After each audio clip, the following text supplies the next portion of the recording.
नमस्कार. मी प्रियांका कर्णे.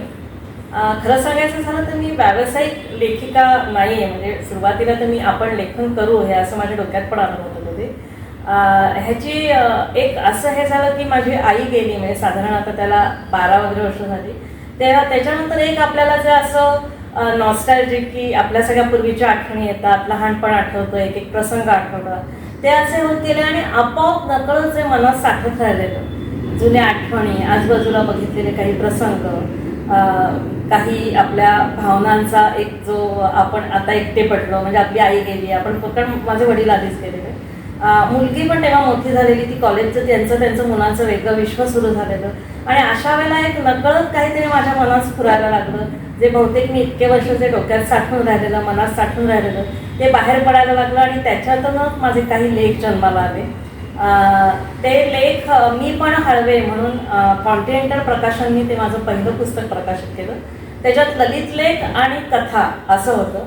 आणि मंगला गोडबोले, तेव्हा लेखिका मंगला गोडबोलेच्या हस्ते तो जेव्हा झाला समारंभ, प्रकाशन समारंभ, तेव्हा त्याच्यातल्या त्या 2 कथा शेवटच्या वाचून त्या असं बोलल्या की तुम्ही कादंबरी हा प्रकार का हाताळता. मी जेव्हा कथा या तुमच्या वाचल्या तेव्हा मला लक्षात आलं की तुम्ही कादंबरी चांगलं लिहू शकाल. आणि मग मलाही वाटलं की ह्या लेखिकेने एवढ्या मोठ्या लेखिकेने सांगितले, आणि तो ललित लेख कथासंग्रह खूप आवडला सगळ्यांना. म्हणजे तो पहिलाच जरी असला तरी सगळ्यांनी मला तेच सांगितलं की हा तुमचा पहिला आहे असं वाटतच नाही. आणि त्यांनीही मला सांगितलं की तुम्ही नक्की कादंबरी लिहू शकाल.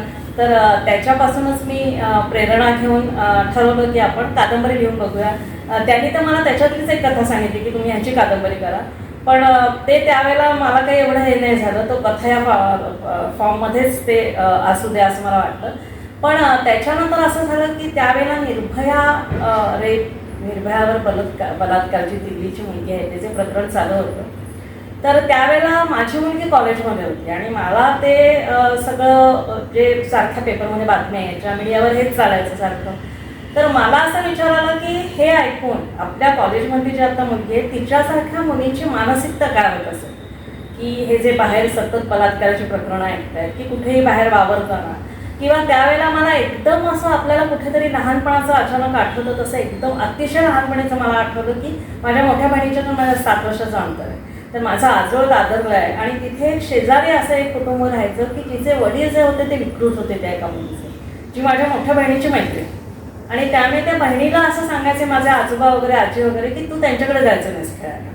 तर हे सगळं निर्भया आणि ते लहानपणीचं आठवून मला असं वाटलं की एखाद्या मुलीचं खरोखर असं वडिलांबद्दल काही हे असेल किंवा बाहेरच्या बलात्काराच्या वगैरे केसेस ऐकून ह्या वयाच्या मुलींवर काय परिणाम होत असेल. कदाचित त्यांना सगळं हे लग्न, सेक्स वगैरे ह्या सगळ्या गोष्टीबद्दलच भीती बसत असेल. आणि त्या सगळ्या प्रोसेसमधनं, त्या सगळ्या विचार मंथनातून माझी पहिली कादंबरी सावल्या, म्हणजे हा एवढाच धागा फक्त तेव्हा डोक्यात होता माझ्या, त्यावेळची लहानपणीची आठवण आणि निर्भया केस जे चालू होतं ते, आणि त्याच्यातनं सावल्या ही कादंबरी उभी राहिली. त्या कादंबरीला मला नासी फडके पुरस्कार मिळाला. त्याच्यानंतर विकास पाटील प्रतिष्ठान पुरस्कार मिळाला. ती कादंबरी खूप आवडली. म्हणजे अनेक वाचकांनी, अनोळखी वाचकांनीही मला फोन करून, मेसेज करून त्या कादंबरीबद्दल सांगितलं. त्या कादंबरीबद्दल मी असं म्हणेन की ती एक सामाजिक विषयाला भिडणारी कौटुंबिक कादंबरी आहे. तर सावल्यानंतर म्हणजे माझं पहिलं पुस्तक थोडक्यात मी पण हळवे, मग सावल्या ही कादंबरी झाली. मग त्याच्यानंतर कादंबरी आली ती मोक्ष. तर मी रोटरीचेही सक्रिय सभासद आहे रोटरीची, आणि त्यामुळे अनेक सामाजिक संस्थेशी वगैरे आमचा संबंध येतो, समाजसेवा करणाऱ्या लोकांशी, NGOशी संबंध येतो. तर त्या माझ्या थोडंसं अनुभवातनं मोक्ष ही कादंबरी, की एखादा समाजसेवक असतो तो बाकीच्या गोष्टी खूप त्यांना कॉम्प्रोमाइज करायला लागतात, म्हणजे त्यांना इतर NGO असतो त्यांची, त्याला तेवढे पगार वगैरे मिळत नाही. मग मुलाचे ॲडमिशन करतात, जे हल्ली वाटेल तसे बाहेर प्रायव्हेट कॉलेजेसमध्ये फीज घेतात. त्याच वेळेला माझी मुलगी डेंटिस्टला तिने ॲडमिशन घेतलेली, मुलाची ती प्रोसेस चालू होती. म्हणजे ह्या सगळ्या मी प्रोसेसमध्ये होते की कसे प्रायव्हेट कॉलेजमध्ये वाटतील तसे पैसे घेत असतात. मग एखाद्या सामान्य घराण्यातल्या की जो काहीतरी समाजकार्य करतोय, त्याच्यामुळे त्याचं इन्कम कमी आहे, म्हणजे त्याला समाजासाठी करण्याची इच्छा आहे, पण त्याच्यामुळे त्याची कुटुंब सफर होते, कुटुंबाला त्याच्यामुळे मुलाला ॲडमिशन मिळत नसते. मग त्याच्यासाठी त्याला काहीतरी कॉम्प्रोमाइज करायला लागतं. त्याच्यातनं मोक्ष ही कादंबरी झाली. तीही कॉन्टिनेंटल प्रकाशनने प्रकाशित केली, मोक्ष कादंबरी. त्याच्या पुढचं जे आहे ते मला माझी हतबुद्ध या कथेला अखिल भारतीय साहित्य परिषद नाशिकतर्फे पुरस्कार मिळाला होता.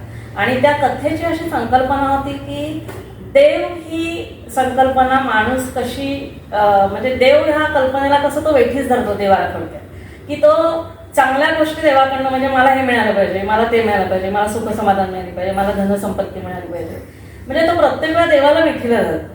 आणि समज त्याच्या आयुष्यात माणसाच्या आयुष्यात काही वाईट घडलं तरी तो देवालाच दोष देतो की देव आहे की नाही. काय काय वेळा तर देवाच्या म्हणजे जे नास्तिक असतात ते देवाच्या अस्तित्वावरही शंका घ्यायला लागतात की देव आहे की नाही, किंवा देवाचं अस्तित्व एखादा मानत असला तरी ते त्याला वेठीला धरतात.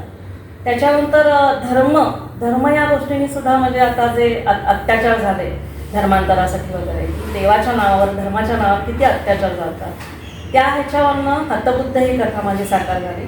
आणि काय काय वेळेला असं होतं ना की ती एखादी कथा किंवा कादंबरी लिहिताना लेखिकेने जरी विषय ठरवला असता तरी ती एकदा त्या ह्याच्यात शिरली त्या कथेच्या अवकाशात की तिच्या सगळ्या डोक्यातल्या त्या लेखक लेखिकेच्या डोक्यातल्या कल्पना, त्याची पात्र ही सगळी त्याप्रमाणे आपोआप घडत जातात. म्हणजे आपण विषय ठरवतोय आणि त्याचा हे काहीतरी त्याला वेगळाच मार्ग मिळतो. त्यांची त्याप्रमाणे त्या कवितेत त्या कथेतली कादंबरीतली पात्र उभी राहतात, त्यांची सुखदुःख निर्माण होतं. आणि ऍक्च्युली हा प्रवास इतका असा असतो की लेखिकेलाच कळत नाही की आपली पात्र आणि आपली कथा नक्की कुठे चालली. लेखिका अक्षरशः त्याच्यात ते कथा आणि पात्र जातील तशी लेखिका आपल्या कल्पनाशक्तीबरोबर त्याच्याबरोबर वाहत जाते. त्यावेळेला माझ्या या कथेला बक्षीस मिळाल्यावर काही वेळेला असंही होतं एखाद्या कथेच्या ह्याच्या आपण त्या अवकाशातून लेखिका बाहेरच येत नाही. म्हणजे आपणच जी पात्र निर्माण केलेत, आपणच जी त्यांची सुखदुःख निर्माण केले, तिच्याही नकळत ती प्रोसेस घडलेली असते. तर त्या कथेचं त्या पात्रांच्या पुढे जाऊन त्या सुखदुःखाच्या पुढे जाऊन त्या पात्रांचं काय होतं, त्या कथेपलीकडे त्यांचं काय होतं हे जाणून घेण्याची सुद्धा लेखिकेला एक विचित्र ओढ लागून राहते. जशी मला हतबुद्ध कथेच्या मर्यादित अवकाशात ती झालेली आहे, ती अजून मला विस्ताराने त्याचा विस्तार करावासा वाटला. आणि मी परत त्या हतबुद्ध कादंबरीला कथेला म्हणजे कादंबरी या फॉर्मॅटमध्ये भवचक्र ह्या रूपात ती कादंबरी आली. त्याला अनेक वेगळे संदर्भ जोडले गेले. त्या भवचक्र कादंबरी ही कॉन्टिनेंटलनीच प्रकाशित केली. भवचक्र कादंबरीला महाराष्ट्र साहित्य परिषदेचा शंकर पाटील पुरस्कार, सोलापूर समीक्षारत्न पुरस्कार आणि साहित्य समीक्षा, एक 3 पुरस्कार त्या ह्याला मिळालेले आहेत भवचक्र या कादंबरीला. आता मी परत थोडंसं कादंबरीकडनं कथेकडे वळायचं ठरवलं. काही माझ्या प्रकाशित न झालेल्या पण पुरस्कार मिळालेल्या किंवा काही मासिकात आलेल्या पण त्या पुस्तक रूपात मिळालेल्या अशा माझ्या काही कथा आहेत. त्याच्यात मी आणखीन काही कथा लिहिल्या. विहाना प्रकाशनातर्फे एक अवकाश पेलताना असा माझा कथासंग्रह नवीन येतोय. त्याच्यातल्या काही कथांना एक अवकाश पेलताना ही त्याच्यातलीच एक कथा आहे, त्याला पुणे नगर वाचन स्पर्धेत त्याला बक्षीस मिळालं आहे. हतबुद्ध ही कथा मी त्याच्यात मुद्दाम दिलेली आहे की त्याच्यावरनं माझा कशी कादंबरी भवचक्र जन्माला आली हे कळावं म्हणून. आता मी ॲक्च्युली मी एक कॉमर्स ग्रॅज्युएट आहे पण मी त्याच्यानंतर MA इंडॉलॉजी असं केलं. म्हणजे भारतीय विद्या पारंगत असं आत्ताच नुकतंच टिळक महाराष्ट्र विद्यापीठातनं मी ती पदवी घेतली. आणि माझं पुढचं साहित्य आता नक्कीच इंडॉलॉजी या विषयामध्ये भारत विद्या त्या विषयावरचं असेल. नवीन आगामी पुस्तक म्हणजे विहाना प्रकाशनातर्फे एक चरित्रही मी आमचं प्रकाशित होणार आहे. तर असा एकंदर माझा प्रवास आहे. त्याच्यात विहाना प्रकाशनचं मला अतिशय माझ्या पाठीमागे ते सगळे आहेत. कॉन्टिनेंटल प्रकाशकचे अनंतराव कुलकर्णी त्यांची जी नागसून आहे तीच आता पुढे विहाना प्रकाशन हे करते. तिचं त्याला सुद्धा आता जवळजवळ त्यांची बरीच पुस्तकं त्यांनी प्रकाशित केलेली आहेत. तर आता माझ्या पुढची दोन्हीही पुस्तकं म्हणजे सावल्यांचं दुसरी आवृत्ती, नवीन कथासंग्रह एक अवकाश पेलताना आणि जे तिसरं चरित्र येते ही तिन्ही पुस्तकं विहाना प्रकाशनातर्फे प्रकाशित होणार आहेत. त्याकरता विहाना प्रकाशनची डॉक्टर अंजली जोशी ही जी संपादिका आहे, त्याच्यानंतर अमृता कुलकर्णी ही संचालिका, ऋतुपर्ण कुलकर्णी, कीर्ती वाघ, अक्षर जुळणीकर ह्या सगळ्या टीम मला मनापासून सहकार्य करते सगळ्यांना, त्यांच्यासाठी धन्यवाद. आणि वाचक माझे नक्कीच पुढील पुस्तकांना सुद्धा आधीच्यासारखाच प्रतिसाद देतील आणि सगळ्यांना ते आवडतील ह्याची मला आशा वाटते. धन्यवाद.